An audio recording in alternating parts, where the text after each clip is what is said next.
비천득 선생은 대한민국의 대표 수필가이다. 이분에 대한 재미있는 사실을 10가지만 추려보자. 1. 아호.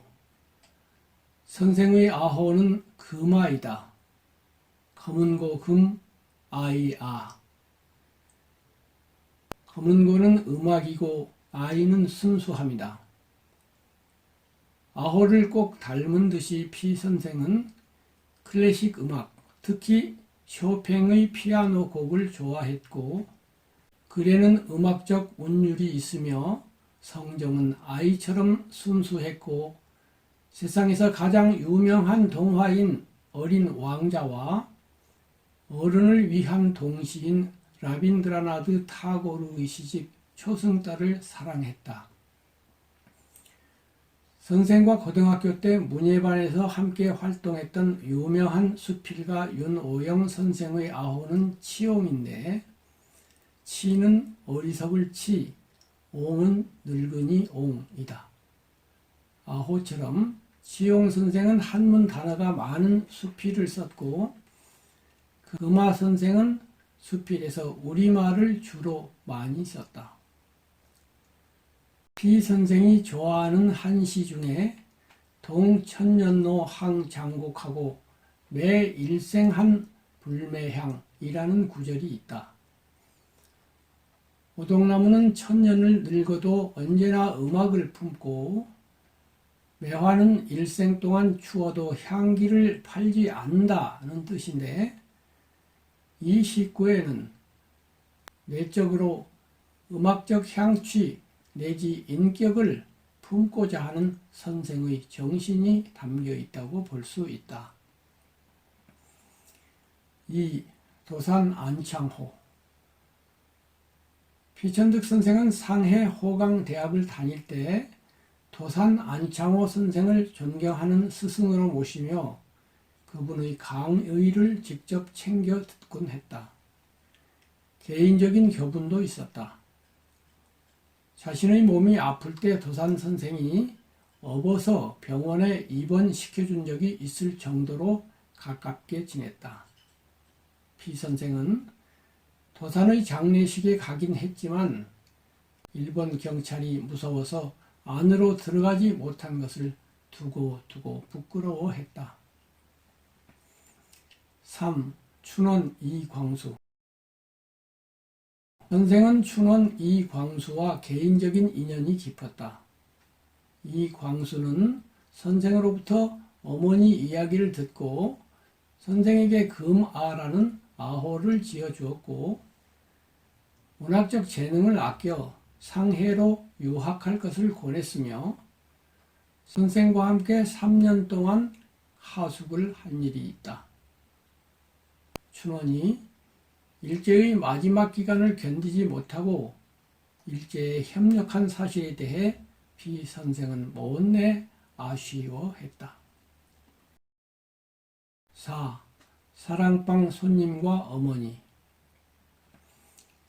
주요섭의 사랑방 손님과 어머니의 모델은 피천득 선생의 모친으로 알려져 있다. 피 선생과 주요섭 선생은 개인적으로 교분이 깊었고 서로 친하게 지내던 때 주요섭 선생이 피 선생으로부터 어머니의 이야기를 듣고 영감을 받아 그 소설의 모티브를 얻었다고 한다. 5. 여인들 그리고 가족. 피천득 선생은 여성에 대한 관심이 매우 깊었다. 어머니에 대한 사랑은 지극했고 세 아들, 딸 중 따님을 특별히 사랑해서 자신의 수필에 자주 서영이에 대한 사랑을 표현했다. 서영 씨는 아빠가 봉직하는 서울대학에서 공부했는데 피 선생은 서영 씨가 공부를 마치기를 기다려 함께 팔짱을 끼고 집에 돌아가곤 했다고 한다. 피 선생의 장남인 세영 씨는 연극배우, 성우, 라디오 방송 진행자로 유명했고, 차남인 수영 씨는 서울대학교 의과대학 출신으로 미네소타 대학교 외과대학 소아과 교수, 서울 아산병원 소아과 과장, 울산대학교 의과대학 소아과 교수를 역임했다. 따님인 서영 씨는 서울대학교 물리학과를 졸업한 다음에 미국 스토니브룩 대학으로 유학 갔으며 보스턴 대학교 물리학과 교수를 지냈는데 유학 시절에 저명한 물리학자인 이휘소의 지도를 받기도 했다. 하버드 대학 출신으로 에이버리 피셔상을 수상한 유명 바이올리니스트 스테판 피 제키브는 서영 씨의 아들 피 선생의 외손자이다. 금화 선생은 유명한 영화 배우인 잉그리드 버그만을 좋아했고 시인 노천명에게 마음을 기울인 적도 있었다고 한다. 그분의 주변에는 그분을 좋아하고 존경하는 여성들이 많았다. 유명인들 중에는 소설가 박완서와 이혜인 수녀가 특별한 그분의 팬이었다. 수필 구원의 여성에서 피 선생은 자신이 이상으로 여기는 여인에 대해 상세하게 밝히고 있는데 그 글에 묘사된 여인은 세상에는 없거나 만일 있다면 10,000,000명의 한 사람 꼴이나 될 듯이 보인다. 또 우리는 애인으로 가정된 여인에게 보내는 편지 형식의 수필 파리에 붙인 편지를 읽어볼 수 있는데 이로써 그분의 여인에 대한 취향이 얼마나 고급스럽고 얼마나 예술적인 여인을 사랑하는지를 알 수 있다. 6. 글쓰기 습관. 피천득 선생은 딱 한 권의 수필집을 남겼을 뿐인데 이렇게 작품이 적은 것은 그분이 아주 귀한 경험이나 특별히 새로운 생각이 날 때에만 글을 썼기 때문이다. 어느 잡지 편집자가 원고를 부탁드린 지 오래되도록 글을 주지 않자 왜 그러느냐고 선생에게 물었다. 그러자 선생은 글을 쓰는 이유는 원고료를 받기 위해서이거나 창작하고 싶은 충동이 일어날 때 등 2가지뿐이요. 그런데 나는 원고료가 궁할 정도는 아니고 그동안 글을 창작하고 싶은 충동도 일어나지 않았어. 이런 대답을 듣고 그 기자는 더 이상 말을 붙여볼 수 없었다고 한다. 피 선생의 수필은 연희 수필가의 글에 비해 절반 정도 길이밖에는 되지 않는다. 잡지나 신문사에서 수필을 청탁할 때 대개 원고용지 15장 분량을 요구하고 거의 모든 수필가가 그 길이에 맞추어 글을 쓴다. 그러나 피 선생은 부탁을 받고 나서가 아니라 평소에 창작하고자 하는 충동이 일어날 때 글을 쓰며 그 글을 오랫동안 다듬고 또 다듬었다. 그래서 즉 부탁을 받고 길이를 맞추어 쓴 글이 아니라 쓰고자 하는 내용에 알맞추어 글이 길이가 결정되었다. 이런 방식의 글쓰기에 대해 선생은 자신의 수필에서 그때의 무드에 따라 누에의 입에서 나오는 액이 고치를 만들듯이 라고 표현하고 있다. 7. 일상의 성자. 피 선생의 소욕지족한 생활은 유명했다. 그분은 노년에 서울 반포에 있는 작은 아파트에서 살았는데 취향이 예술적인 분이면서도 사는 집 거실에는 향나무 탁자가 아니라 접고 펼 수 있는 다리가 4개뿐인 서민들의 집에서 흔히 볼 수 있는 상이 하나 있었을 뿐이고 벽에는 액자 하나 걸려있지 않았다.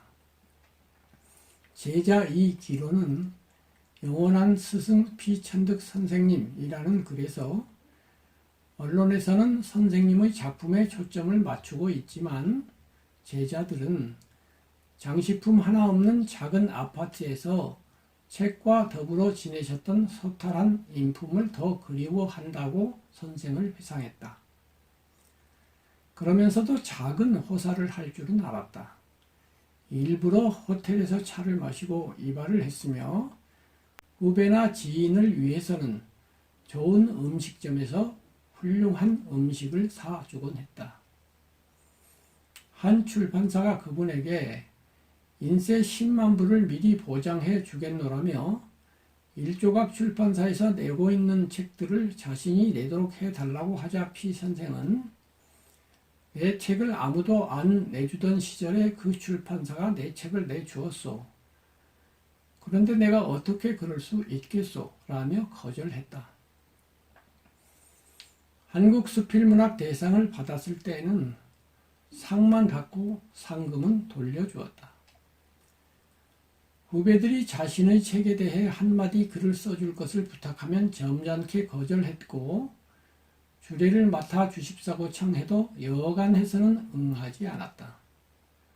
자신의 이름으로 문학상을 제정하는 등 기념사업을 하려고 하면 정말로 하고 싶으면 내가 죽고 나서 하시오 라며 거절했다. 그런 피 선생을 가리켜 일상의 성자라고 말한 작가가 있었다. 그분의 문학에는 소욕지족으로 잘 수양된 군자로서의 품격이 은은히 풍겨난다. 그분의 수필에 대해 어느 시인은 선생의 수필은 하루에 한 페이지만 읽어야 한다. 하루에 많이 읽기에는 아까우니까. 막걸리처럼 벌컥벌컥 마실 것이 아니라 양주처럼 조금씩 맛을 음미하며 마셔야만 하니까 라고 말했다. 피 선생은 자신이 군자이면서 독자 또한 군자라고 가정을 하고 글을 쓴다. 독자를 군자 수준으로 가정하면 군자 수준의 글이 나오고 독자를 학인 수준으로 가정하면 학인 수준의 글이 나오며 독자를 평범한 사람 수준으로 가정하면 평범한 수준의 글이 나온다. 선생은 수필이 친구에게서 받은 편지 같은 것이라고 자신의 수필에서 말했다. 그 편지는 친구끼리 주고받는 것이기 때문에 그 편지를 받는 사람도 군자일 수밖에 없다.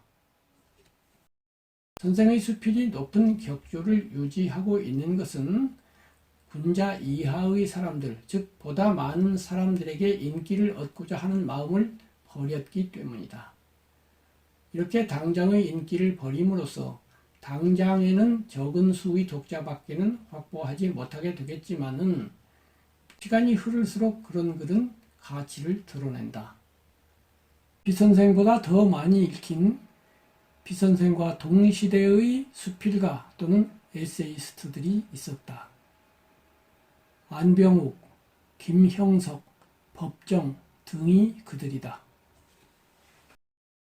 그러나 시간이 지나자 안병욱, 김형석의 글은 읽히지 않게 되었다. 법정의 독자도 점점 줄어들고 있다. 하지만 피천득의 독자는 줄어들기는커녕 나날이 늘어가고 있다. 피천득의 글은 100년 후에도 읽힐 것이라고 확신한다. 아니 500년 후까지도 한국어가 존속하는 한 영원히 읽히리라고 필자는 생각한다. 8. 건강한 인격. 1910년 5월 29일 생인 선생은 2007년 5월 25일에 97세를 거의 다 채우고 세상을 떠났다. 마지막 2, 3년을 병원에서 보낸 것을 제하면 그때까지 그분은 70대 시절의 총명함과 명랑성 그리고 삶에 대한 긍정을 잘 지니고 있었다. 이것은 필자가 직접 뵙고 경험한 사실이다. 필자는 그분이 70대 초반이던 시절부터 배워왔는데 처음 뵙던 때의 그분과 돌아가시기 몇 해 전의 그분은 인격에서 풍기는 격조와 신선함에 있어서 거의 다름이 없었다. 9. 교과서에 실린 많은 작품들. 1960년대에서 80년대 초반까지 중고등학교를 다닌 학생들은 국어 교과서에서 비천득 선생의 수필 또는 그분이 번역한 영시들을 최소한도 4편 이상 읽어야만 했다. 당시 교과서는 지금과는 달리 국정교과서 한 권뿐이었기 때문에 중학교와 고등학교를 졸업한 모든 학생들이 다 피 선생의 문학을 접했음을 알 수 있다. 10. 아사코. 피 선생의 작품 가운데 가장 유명한 인연에 대해 선생의 서울대학교 제자로서 서울대학 교수를 지냈고 문학평론가이기도 했던 석경징은 그 작품은 본래는 소설이었다.